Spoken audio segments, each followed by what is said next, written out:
Bom dia mais uma vez. Primeiro domingo do ano, primeiro dia da semana, primeiro culto de adoração ao nosso Deus em família. Como é especial esse dia, né? Esse dia é especial para você? Amém. Esse dia é muito especial para todos nós, porque Deus tem nos concedido ele, e nós devemos sempre aprender a sermos gratos a Ele por tudo que Ele tem nos dado, por cada bênção, por cada manhã de sol, por cada coisa que acontece em nossa vida, seja elas boas ou não, porque na verdade todas as coisas concorrem para o bem daqueles que amam a Deus. Romanos 8:28. Você crê nisso? Irmãos, nas próximas 10 semanas, ou os 10 domingos, nós vamos estar trabalhando sobre o tema de evangelismo, certo? Ao longo do ano nós vamos estar trabalhando 5 propósitos, e vamos estar começando com esse propósito do evangelismo. Então nós teremos ao longo dos próximos 10 domingos 10 mensagens falando a respeito de evangelismo, tá certo? Então desde já esteja orando pelas pessoas que vão estar aqui servindo, que vão estar aqui sendo usados por Deus para nos abençoar, para abençoar aqueles que nos visitam, tá certo? Desde já eu conclamo toda a igreja está orando por isso, por esta causa, e também desde já eu conclamo a igreja a trazer amigos, familiares, visitantes, porque o propósito da igreja é evangelizar, é levar as boas novas.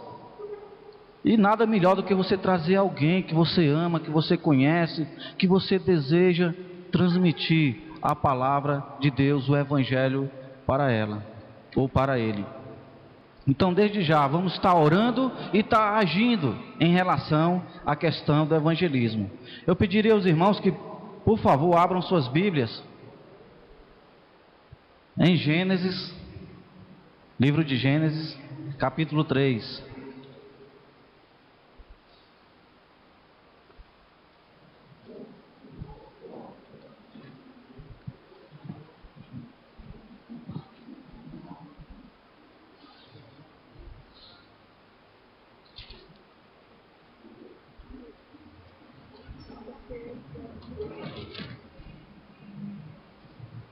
A partir do versículo 1.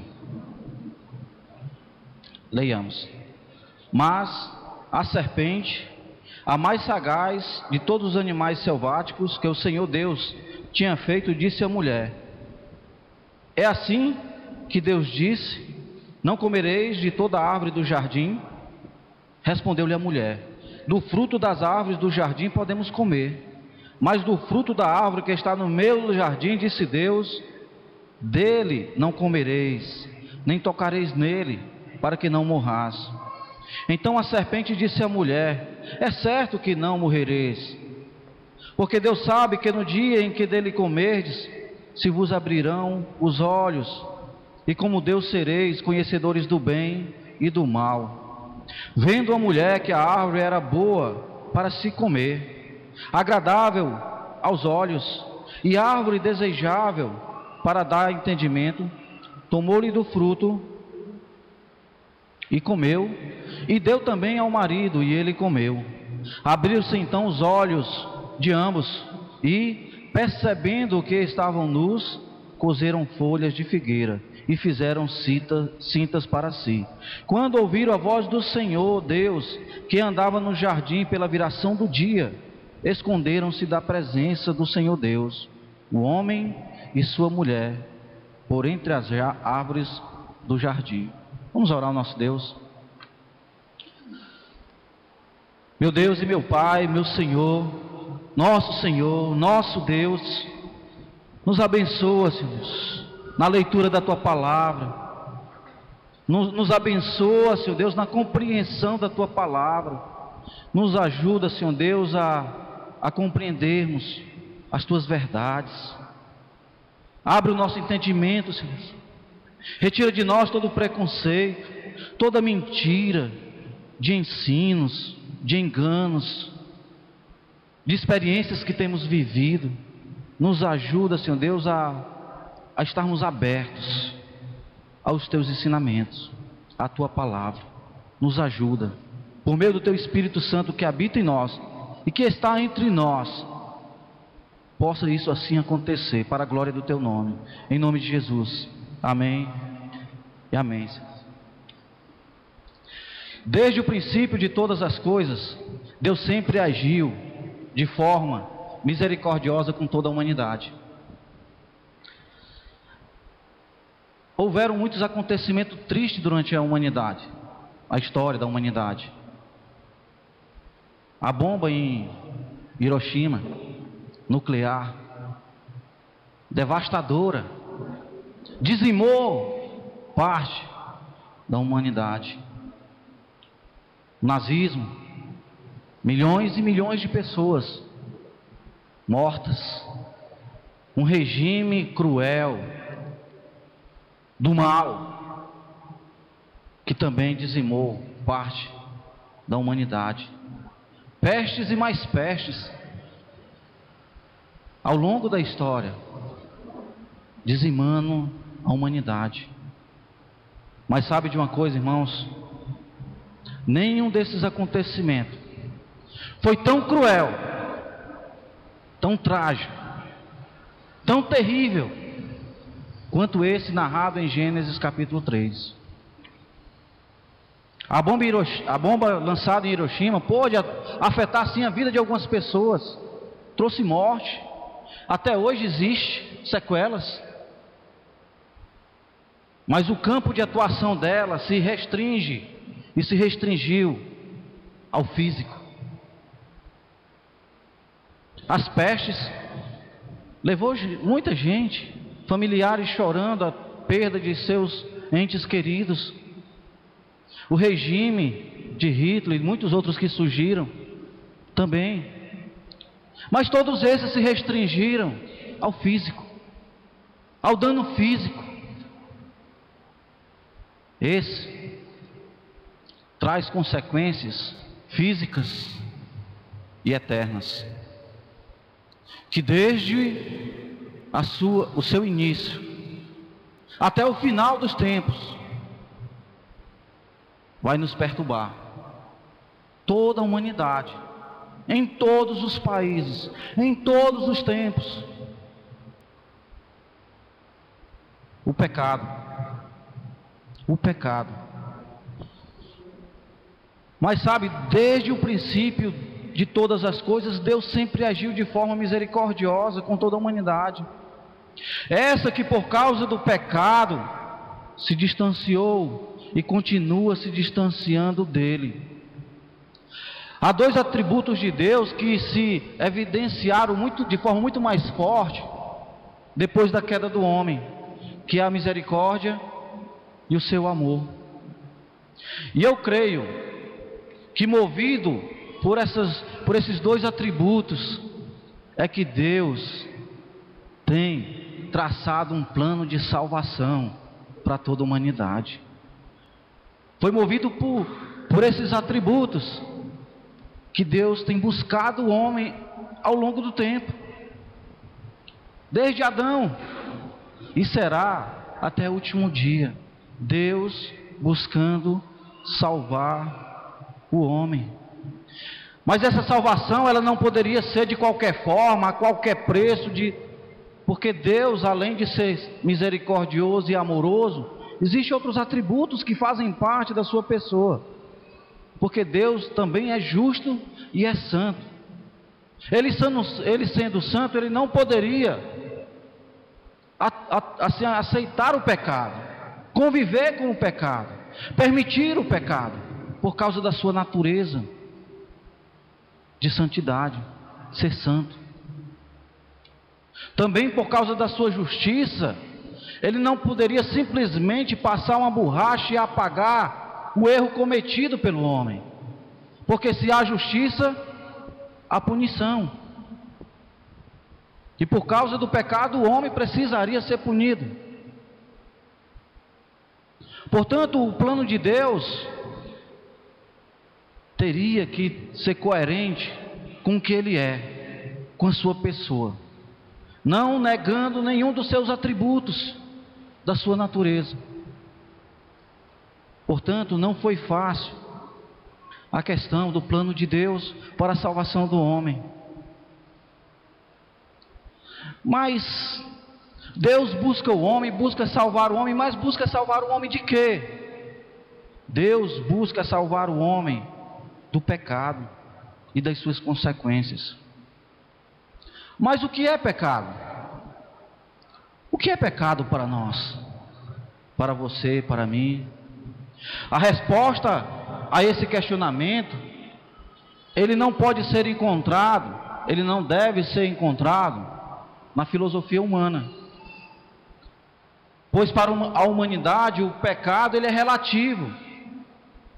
Aquilo que talvez seja pecado para você, talvez não seja para mim. Aquilo que é pecado para um, provavelmente talvez não seja para o outro. E cai nesse campo da relatividade, do que é relativo. Por isso, não podemos aceitar essa filosofia humana, porque ela é errada. Esse aí não é o conhecimento pleno do que é o pecado. Também há aqueles que julgam que o pecado é tudo aquilo que diz respeito à depravação moral. Matar, roubar, mentir, prostituir-se, cometer imoralidades, enfim, há uma lista de pecados. E as pessoas não, pecado é isso aqui. Não podemos também entender como pecado esses conceitos, porque ele ainda assim mesmo é errado. Matar é pecado? É sim. Mentir é pecado? Lógico. Mas fica muito na superfície, porque pecado é algo muito mais profundo. É algo muito mais profundo. É por isso que não é fácil. Pode de repente se levantar alguém: ó, eu não mato, eu não minto, eu não roubo, eu não adultero, eu não faço isso, não faço aquilo, não bebo, não fumo, não falo da vida alheia, enfim. Então pronto, essa pessoa está isenta do pecado. Se o pecado for somente isso, pode estar isenta sim. Mas segundo aquilo que a gente aprende na palavra de Deus, pecado, o buraco é muito mais embaixo, é muito mais profundo do que somente a depravação moral. Há uma palavra no grego que ela é citada aproximadamente 200 vezes, fazendo referência ao pecado. E a tradução dessa palavra traz na sua tradução a questão do errar o alvo. Errar o alvo.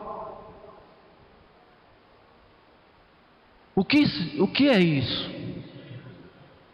Nós, como criaturas de Deus, como pessoas criadas por Deus, nós fomos criados para um propósito, o de glorificar a Deus. Foi esse o propósito pelo qual eu fui criado por Deus, meu irmão. Esse é o propósito pelo qual você foi criado. Esse é o propósito da sua existência, da nossa existência.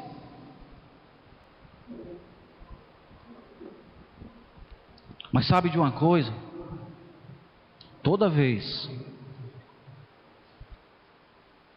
que nós não agimos, pensamos, vivemos de forma que glorifique a Deus, nós erramos o alvo. É como um relógio que para, que não dá mais as horas. Assim também somos nós, quando não cumprimos o propósito pelo qual nós fomos criados, de glorificar ao nosso Deus. Portanto, é necessário nós sabermos dessa profundidade. Sabe por quê? O inimigo ele é sagaz, astuto. Ele pode chegar para você e dizer: não, o pecado é só isso, continua a tua vida, você está muito bem.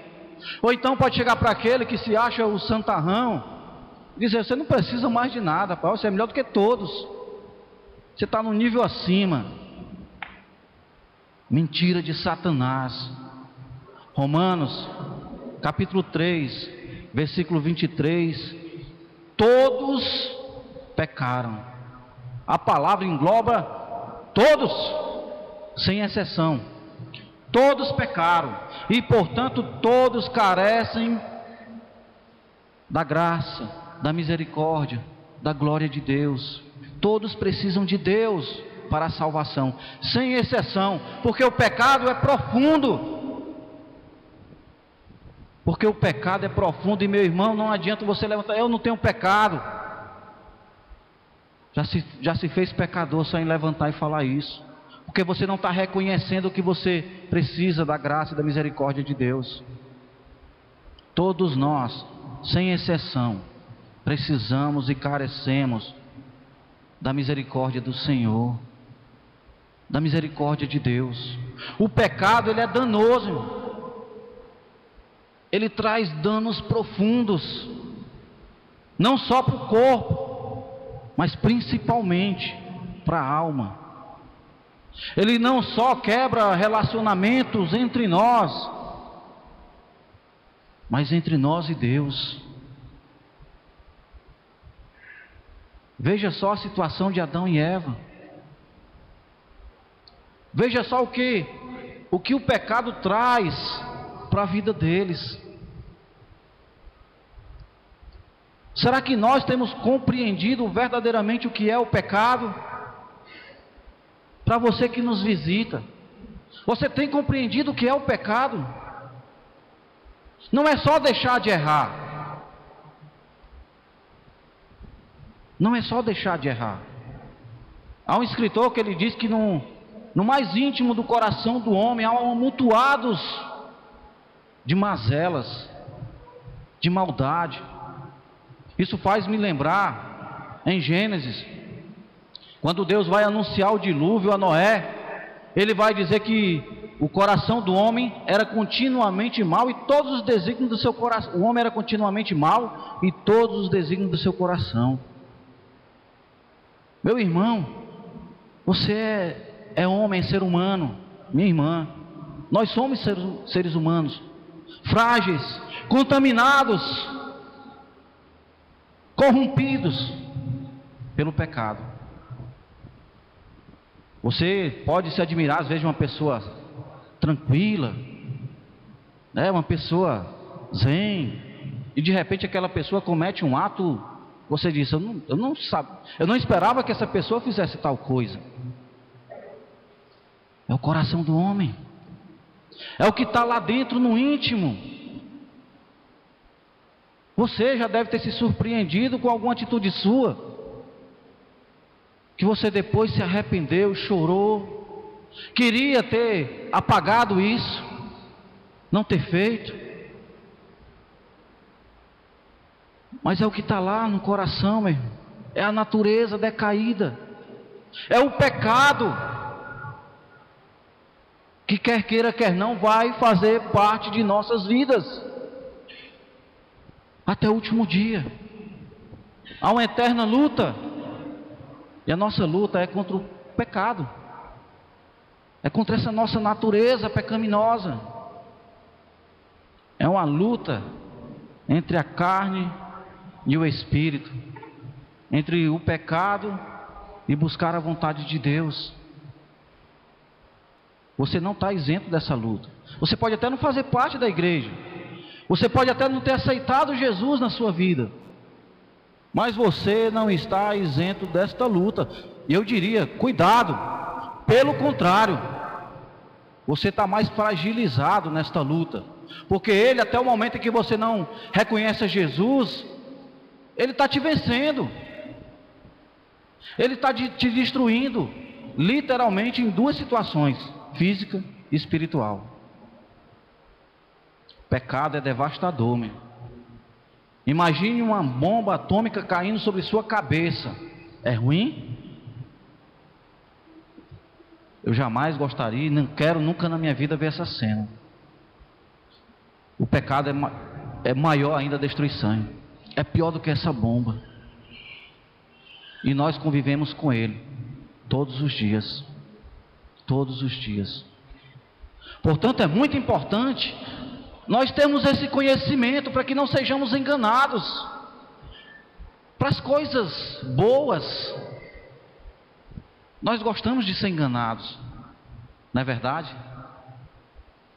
Nossos ouvidos, eles gostam de ouvir aquilo que agrada, aquilo que é bom, mesmo que seja ilusão, mesmo que não seja real, é ou não é? Mas o pecado, ele é devastador, meu. O pecado não é só errar, não é só cometer um erro, é muito mais profundo. Em Tiago capítulo 17, ele vai dizer, pensem nisto, se alguém que sabe que deve fazer o bem e não o faz, comete pecado. Comete pecado. Nós somos pecadores. Nós carecemos da misericórdia e da graça de Deus. Mas por enquanto eu só falei do que é o pecado. Eu não falei ainda das consequências do pecado. Quem só fala caiu uma bomba atômica em Hiroshima. Ah, tá bom. Foi, caiu, legal. Para quem nunca viu nada, não afeta muita coisa? Não. Mas se seus olhos passarem a ver a imagem das consequências do que aconteceu, faz uma diferença tremenda. Quando você começa a perceber as consequências, você, nossa, que coisa terrível. Deus nos livre disso um dia acontecer conosco. As consequências do pecado também são devastadoras e nós precisamos ter conhecimento delas. Nós precisamos. E eu gostaria de compartilhar com vocês alguém que experimentou as consequências do pecado. Alguém muito conhecido, e que ele narra na sua vida as consequências. Salmos, versículo 51. O rei Davi, o grande rei Davi,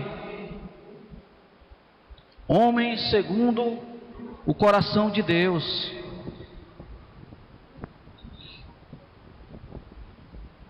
pecou. Eu creio que não foram só esses dois o pecado dele, mas creio que esses dois pesaram muito. E a partir desses dois ele começou a traçar ou a mostrar através dos salmos, dos seus escritos, como é lidar com o pecado, com as consequências do pecado. Salmos 51. Eu vou listar aqui pelo menos 8 situações que Davi passou, que sofreu por causa do pecado. A primeira, do versículo 1 ao 5: compadece-te de mim, ó Deus, segundo a tua benignidade e segundo a multidão das tuas misericórdias. Apaga as minhas transgressões, lava-me completamente da minha iniquidade, purifica-me do meu pecado, pois eu conheço as minhas transgressões e o meu pecado está sempre diante de mim. Pequei contra ti somente, e fiz o que é mal perante os teus olhos, de maneira que serás tido por justo no teu falar e puro no teu julgar. O pecado, ele mancha o homem.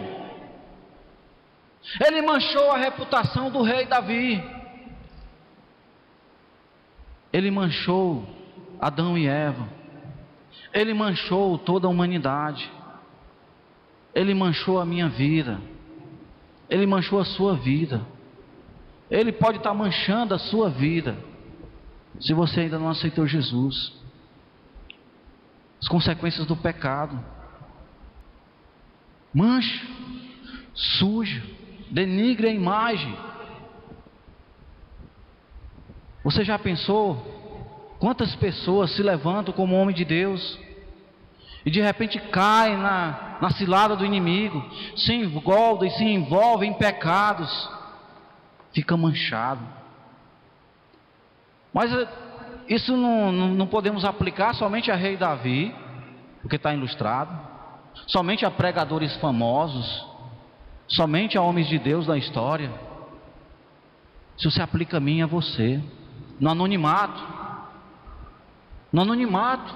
O pecado nos mancha, meu irmão. O pecado nos suja. O pecado, ele não permite com que nós possamos refletir a imagem do nosso Deus. Lembra? Nós fomos criados segundo a imagem de Deus. Quando nós pecamos, isso fica manchado. Isso fica manchado. Nós, como criação de Deus, criados segundo a sua imagem e semelhança, só podemos refletir isso se nós fugirmos e lutarmos contra o pecado. Quando o pecado não fizer parte mais da nossa vida, aí nós vamos poder refletir a imagem e semelhança do nosso Deus, porque nós fomos criados assim. Em especial, toda a humanidade foi criada desta forma. Mas o pecado, ele tem essa consequência de manchar esta imagem. O pecado também lhe deixa um homem infeliz, versículo 35. Desculpa, o versículo 8. Faze-me ouvir júbilo e alegria, para que exultem os ossos que esmagastes. No capítulo 32, no versículo 3, ainda ele falando a respeito desse pecado, ele vai dizer: enquanto eu calei os meus pecados, envelheceram-se os meus ossos, pelos meus constantes gemidos todo dia. Essa é a consequência do pecado. Foi na vida de Davi, com certeza foi na vida de Adão, de Eva, de Abraão, de Isaac, de Jacó, de Pedro, de Paulo. É na vida do Adailson, da dona Eunice, do Célio, do seu Edmilson, na nossa vida. Se nós calarmos os nossos pecados, se procurarmos conviver em oculto com os nossos pecados, o pecado é como um câncer que vai corroendo as nossas células, a nossa vida, vai destruindo. É o que Davi está descrevendo. Os meus ossos, eles se enfraqueceram, envelheceram, perderam seu vigor. O que é que segura o nosso corpo físico? Qual é a estrutura que segura o nosso corpo físico? São os músculos? É a estrutura óssea, é os ossos. Portanto, os magros podem ficar bem felizes aí, viu? Que são os ossos que seguram a nossa estrutura física. E Davi está dizendo: olha, quando eu calei o meu pecado, os meus ossos, eles envelheceram. Não pense que Davi aqui já estava na sua terceira idade.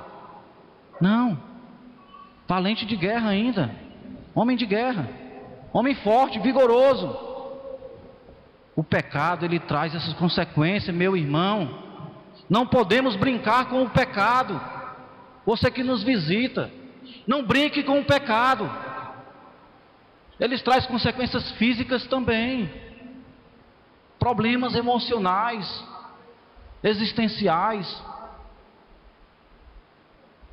problemas emocionais, familiares, financeiros, espirituais.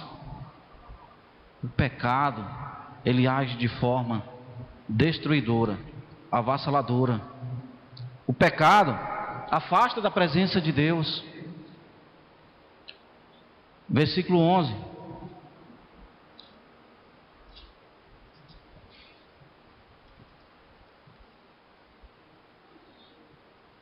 Não me repulses da tua presença, nem me retires o teu Santo Espírito.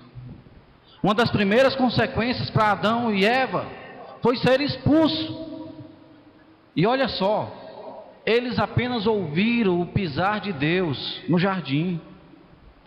E eles já, por causa do pecado, eles mesmos já quiseram se afastar da presença de Deus.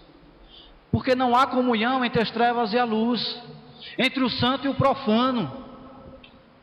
Não há. Portanto, por causa do pecado, toda a humanidade é expulsa da presença de Deus. E viver sem a presença de Deus é viver no deserto sem uma gota d'água para molhar a saliva. Viver sem a presença de Deus é não viver. É não viver. E o pecado, ele traz esse dano físico, temporal e atemporal também, eterno.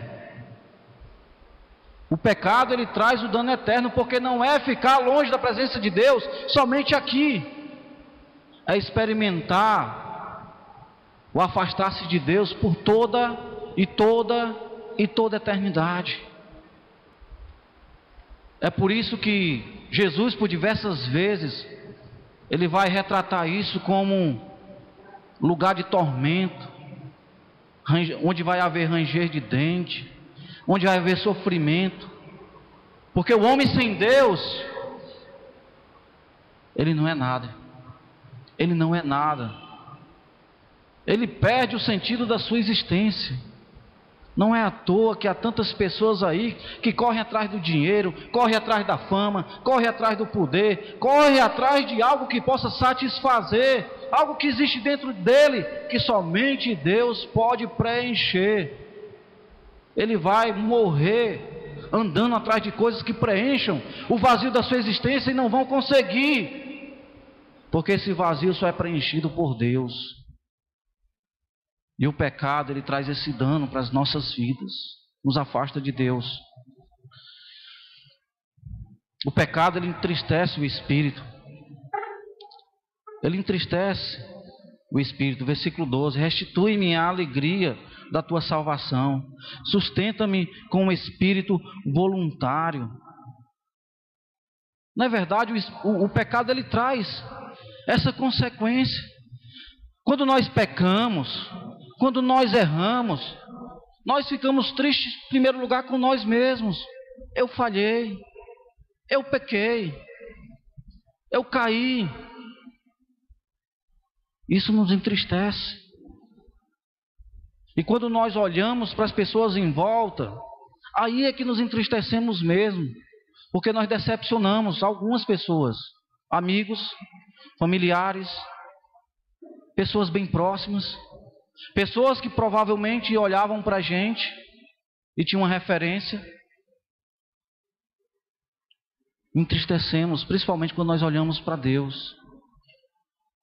Mas se nós olharmos para Deus, reconhecendo que somos pecadores e que precisamos dele, o plano dele entra em ação em nossas vidas, que é de salvar e de perdoar. O pecado também tira a paz e a alegria. Eu li agora no versículo 12, Salmo 32.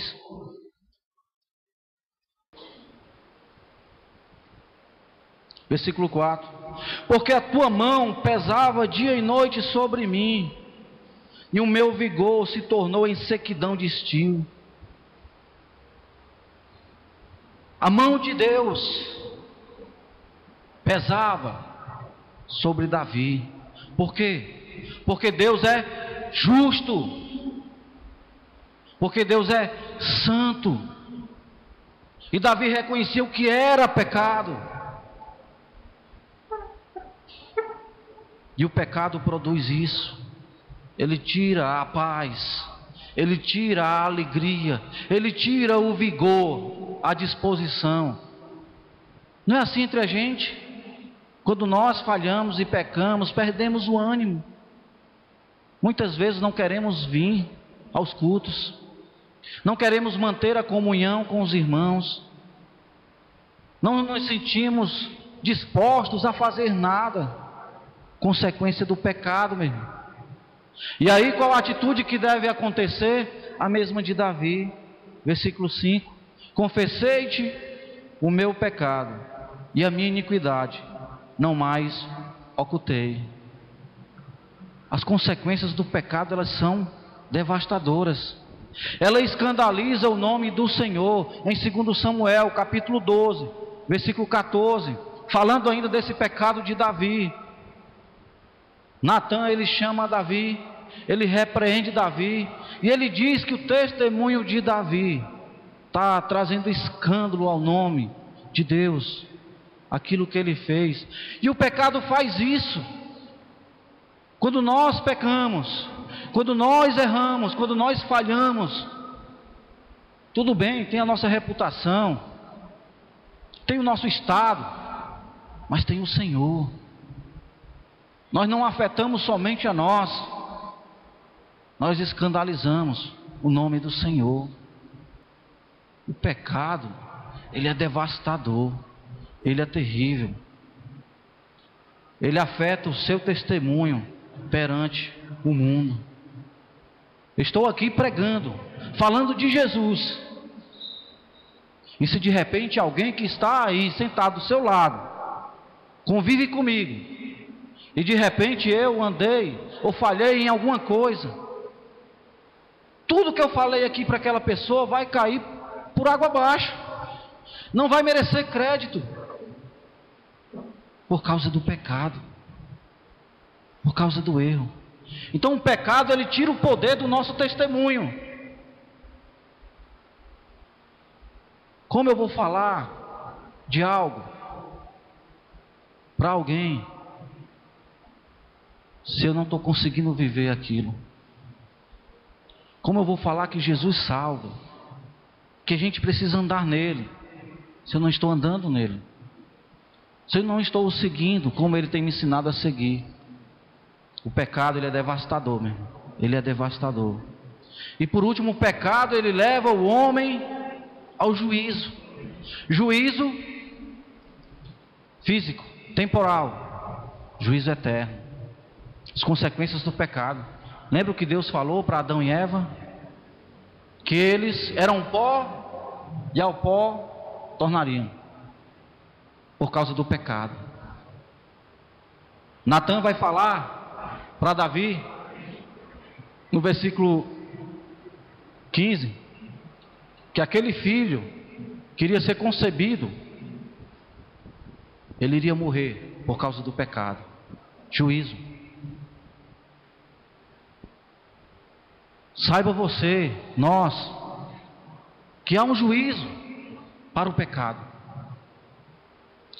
Nem eu, nem você, nem qualquer ser humano na face da terra está isento desse juízo. Ninguém está isento. Todos nós compareceremos diante do tribunal de Deus para respondermos segundo o bem ou mal que houvermos feito por meio do corpo, segundo Paulo fala aos Coríntios.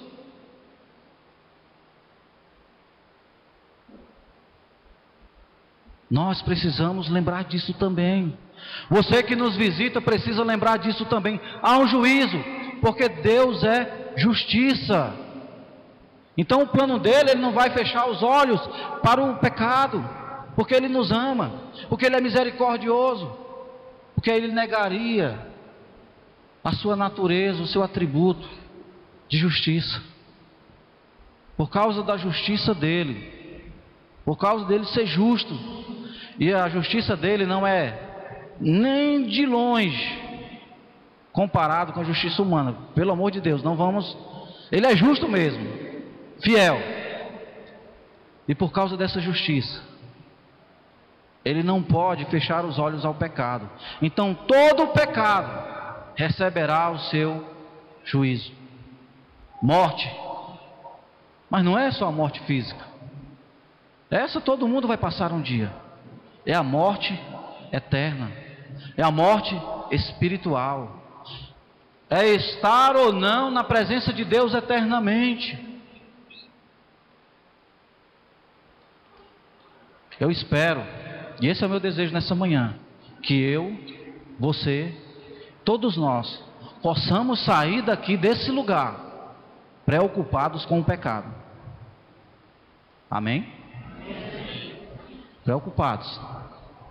Eu não vou falar, porque Deus, falei no início, fez um plano para a salvação do homem, para livrar o homem do pecado. Mas isso vai ficar para domingo, porque o Júnior vai estar falando sobre isso.